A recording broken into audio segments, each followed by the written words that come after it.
Chegamos segunda-feira!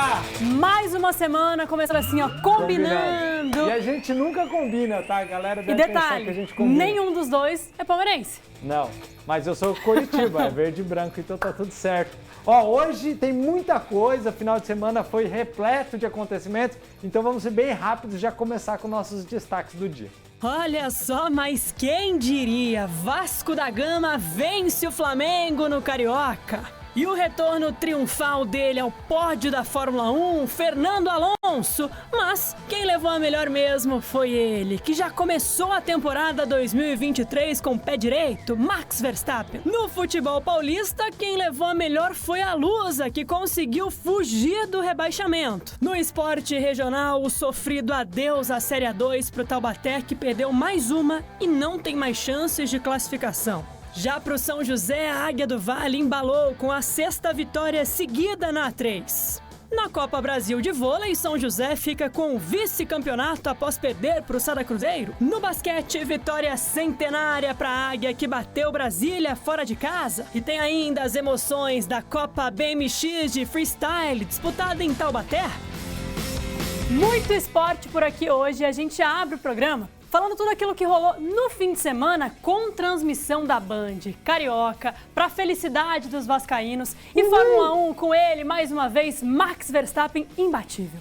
A queridinha Fórmula 1 está de volta com a temporada 2023 e junto trouxe muitas alegrias para os fãs de velocidade. O GP do Bahrein deu início ao calendário dos pilotos, todos ansiosos com os novos modelos dos carros e, por que não, para ver o bicampeão Max Verstappen brilhar. Aliás, o piloto da Red Bull conseguiu a pole position no treino classificatório. Na cola dele, vieram Sérgio Pérez e, completando a fila, Leclerc em terceiro. Nas pistas, luzes vermelhas se apagam e começa o GP do Bahrein. O holandês liderou de ponta a ponta e venceu a primeira corrida do ano, e com direito à dobradinha da Red Bull. Sérgio Pérez ficou com a 2ª posição. Porém, a maior surpresa foi Fernando Alonso fechando o pódio. Alonso não ficava entre os 3 melhores desde 2021, no GP do Catar. O piloto espanhol de 41 anos, após a bandeirada final, chamou de irreal seu desempenho e destacou também o ritmo forte que a Aston Martin teve nessa corrida. O próximo GP acontece dia 19 de março na Arábia Saudita.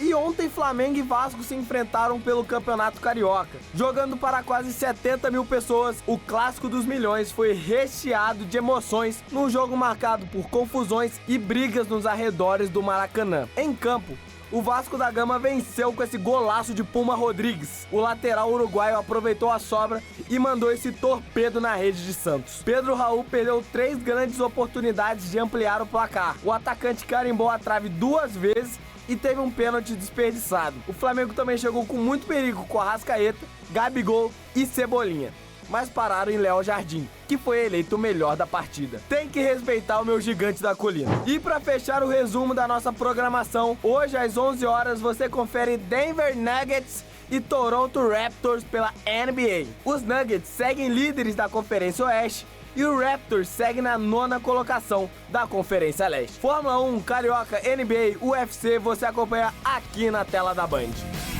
Olha, falando de Vasco e Flamengo, o Vasco jogou muito bem, teve bolas na trave, perdeu o pênalti aí, que a gente acabou de ver que o Raul perdeu, Pedro Raul, e o golaço do Pumita. O flamenguista lotou 2 vezes já com quase 70 mil pessoas e 2 vezes perdeu. O flamenguista segue acreditando e a diretoria do Flamengo, aparentemente, segue acreditando, sabe Deus, no que de Vitor Pereira, porque ainda não caiu. Eu não sei por quê, porque a torcida do Corinthians felizona que aliás, o Roger Guedes participou de um podcast essa semana e falou que detestavam o Vitor Pereira lá no Corinthians. Então não sei o que acontece lá no Flamengo. Mas falando de Corinthians, vamos falar de Campeonato Paulista, todos os resultados aí dessa rodada do Paulistão e a minha luzinha escapou.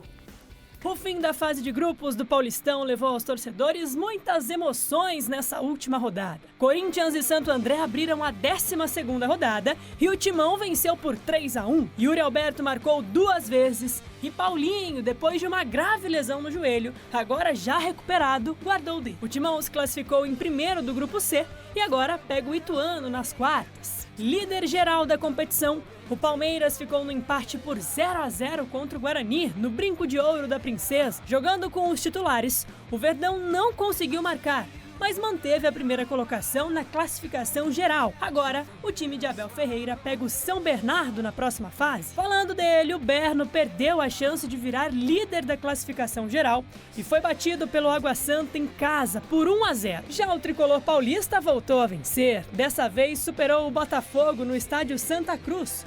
O time da casa saiu na frente logo no início, mas os comandados de Rogério Ceni viraram no segundo tempo. O São Paulo passou em primeiro do grupo B e agora pega o Água Santa. Alô, torcedor santista. E o nosso Santos, hein? A fase é pra lá de conturbada. O time da Baixada Santista foi até Itu e perdeu de 3-0 pro Ituano. E pelo terceiro ano seguido, o Peixão não se classificou pro mata-mata do estadual. E falando nos jogos que deram muita emoção pra torcida, a Ferroviária empatou em casa contra a Inter de Limeira e foi rebaixada para a Série A2 do ano que vem. Já o São Bento recebeu o Bragantino e foi batido por 3-0. Com isso, a Lusa precisava de todo jeito de uma vitória para se manter na primeira divisão. Jogando contra o Mirassol, a Portuguesa fez a lição de casa e venceu por 2-1 de virada. E agora segue na elite do Paulistão. Depois de 7 anos nas divisões inferiores, a Luz enfim deixou a zona de rebaixamento ali, na última rodada. E para você que já está ansioso para as quartas de final, anota na agenda. Todos os jogos acontecem no domingo, dia 12 de março. Olha, parabéns para a Portuguesa, porque jogar em Mirassol contra o Mirassol e vencer com obrigação de ganhar, né? Não era aquilo que um empate resolve. Não, ou ganhava ou ganhava. Ó, que isso, hein? Pedrão. Pedrão agora é torcedor da Portuguesa, porque ó, temos um santista aqui atrás das câmeras aqui, ó, nosso sofrendo leãozinho aqui.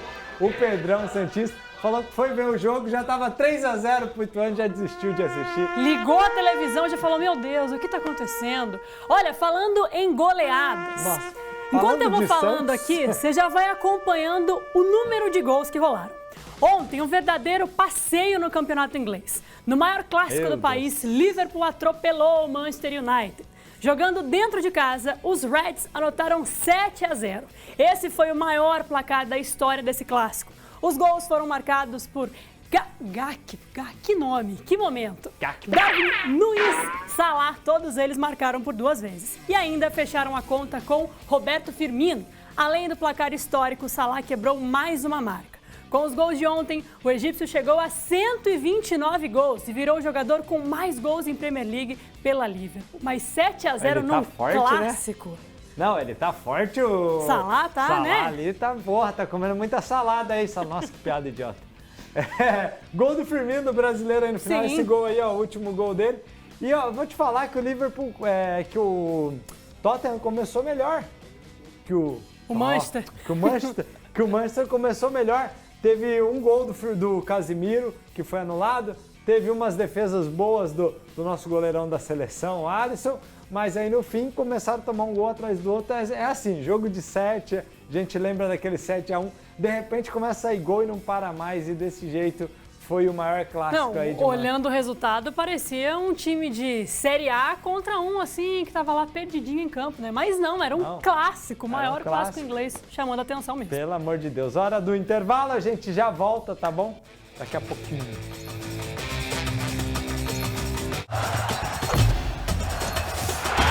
A mecânica é muito boa. Eu que fui lá junto com o Rafa, a gente fez essas imagens maravilhosas aí pra vocês. E agora é hora do vôlei. Vamos falar um pouquinho do vôlei. O São José ficou com vice-campeonato na Copa Brasil, disputado em Jaguará do Sul. No sábado, os joseenses bateram o Minas por 3-1 e se classificaram para a decisão. Na outra ponta, o Cruzeiro, né, Lara? O Cruzeiro é sempre uma pedra no caminho de qualquer um. E aí, para conseguir uma vaga numa final, jogo apertado, definido no 5º set contra o Suzano. E aí a disputa pelo ouro, rolou ontem. Só que os mineiros venceram por 3-0 em parciais de 25-18, 25-21 e 25-23. O maior pontuador foi o Cubano Lopes. Enquanto o Cruzeiro é hepta, para o São José, classificação para a final foi inédita. Foi isso aí, né, Lara? Você que é a nossa garota do vôlei aqui. O Cruzeiro que teve realmente bastante trabalho no sábado, ganhou do Suzano, mas assim, bem apertado. Já o São José foi mais tranquilo contra o Minas. Aliás, o Minas que já é ali freguês do São José na Superliga, né? Então, é o Minas e o Campinas.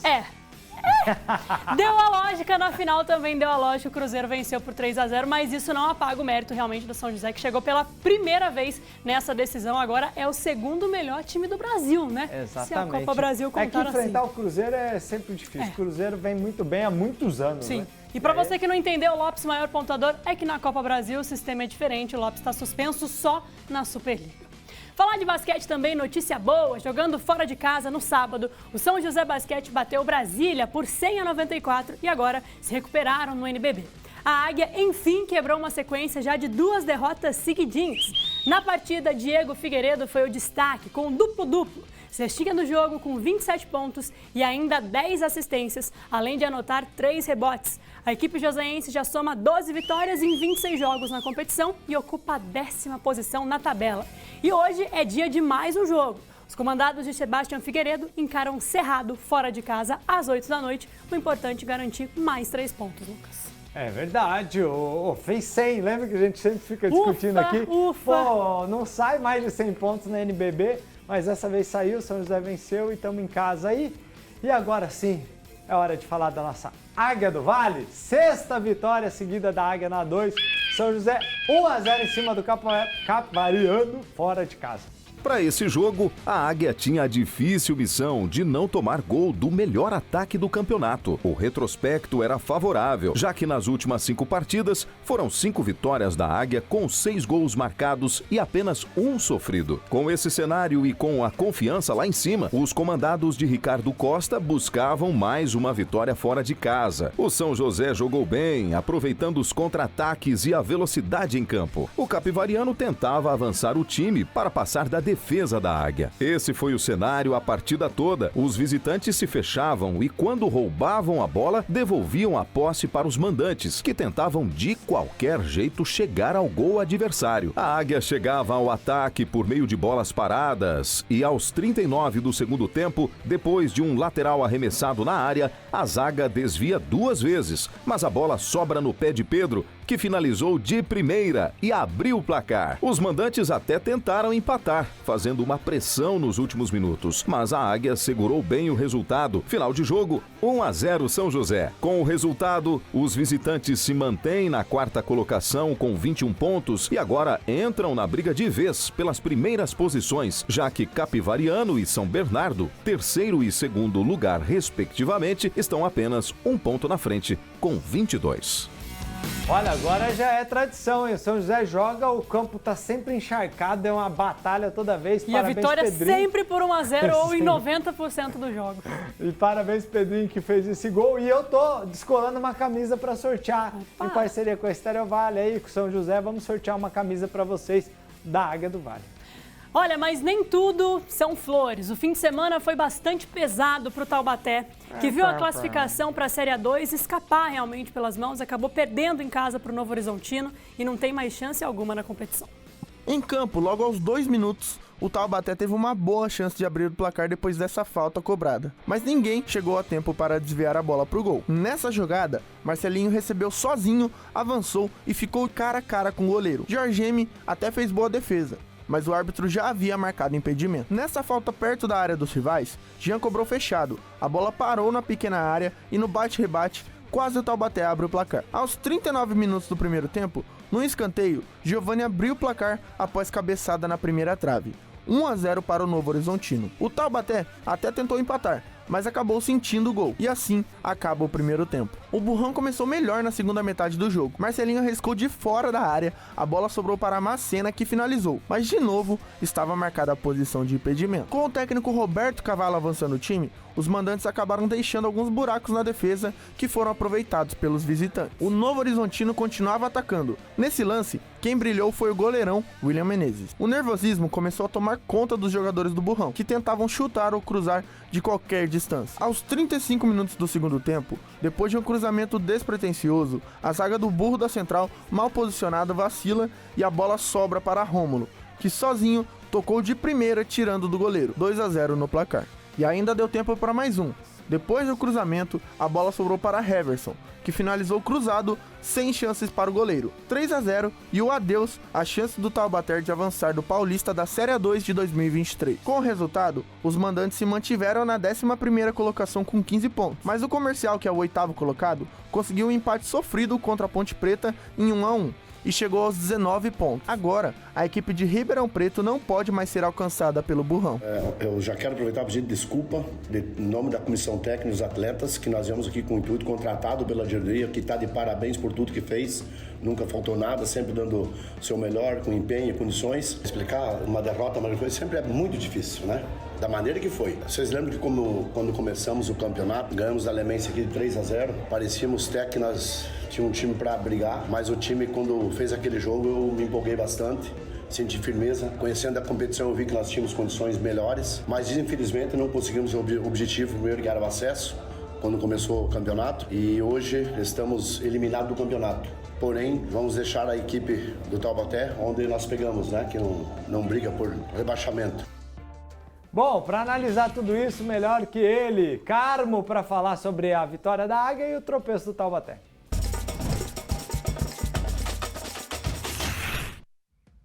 Alô, meus amigos dos donos da bola, muito boa tarde. Boa semana que está começando aqui nesta segunda-feira. Chegamos com o Carmopédia de hoje. Larissa Murad, queria dar um recado para você. Acha um outro piloto para torcer na Fórmula 1, que de novo o Max Verstappen vai dominar. Abraço pro Bernardão Vascaíno, hein, Bernardo? Vascão aí bateu no Flamengo, que beleza. O BZK tá contente também. Gente, vamos falar aqui de São José e Taubaté. Do Taubaté rapidinho. Amanhã eu vou comentar com mais vagar sobre o Taubaté, que de novo estacionou, não conseguiu nada. Ontem foi vexatório. Tomou de 3-0 do Novo Horizontino dentro do Joaquinzão, despediu-se de maneira melancólica do campeonato, não cai, mas também não sobe. Se tivesse vencido ontem, ia para a última rodada ainda brigando pela vaga, para ficar entre os 8. Quer dizer, ontem foi terrível, né? Um time muito ruim mesmo. Amanhã a gente fala com mais calma. Então hoje vamos falar mais do São José, que vive, ao contrário do seu grande rival, no Vale do Paraíba. O São José vive um grande momento, né? Está caminhando ali a passos largos, com tranquilidade, né? Vento a favor. E no sábado conseguiu uma vitória expressiva. Foi a Capivari, debaixo de muita chuva, num campo horrível, impraticável no segundo tempo, ganhou do Capivariano por 1-0. E olha que as coisas acontecem até quando dá certo para um time, né? No sábado a chuva foi melhor para o São José. O campo ficou impraticável no segundo tempo, pior para o Capivariano, que tem um melhor time, que toca melhor a bola, que é rápido, que tem jogadores mais leves. Com o campo pesado, o São José se adaptou melhor, com um time mais forte, com as mudanças feitas pelo técnico Ricardo Costa, e aí conseguiu uma vitória extraordinária, um belíssimo gol do Pedrinho, que você vê aqui nos donos da bola, um gol de rebatida ali, depois a cobrança de lateral do Vicente. São José chega a 6 vitórias seguidas. Confesso que não me lembro quando foi a última vez que o São José ganhou 6 jogos seguidos, principalmente num campeonato tão complicado como é o campeonato da Série A3. Próximo jogo, próxima parada, quarta-feira, Martins Pereira, para receber o líder Marília. São José é o 4º colocado. O Marília já está classificado, assim como o Capivariano e São Bernardo. São José depende de um pontinho para entrar definitivamente na classificação. A diretoria espera um grande público, mais de 5 mil torcedores. Você, torcedor da Águia, está convidado e convocado para prestigiar o time que merece todo o seu apoio. De 1-0 em 1-0, o time comandado pelo grande Ricardo Costa, que mostra ser um grande treinador, vai chegando aonde o torcedor quer. Classificação muito perto de ser alcançada. Parabéns a todos aí do São José pelo ótimo momento vivido, tá bom? Amanhã eu volto, vou falar mais do Taubaté e desse momento ruim do burro da semana. Combinado, Carmo. A gente se espera aqui amanhã. Agora intervalo, no próximo bloco tem mais esporte pra você.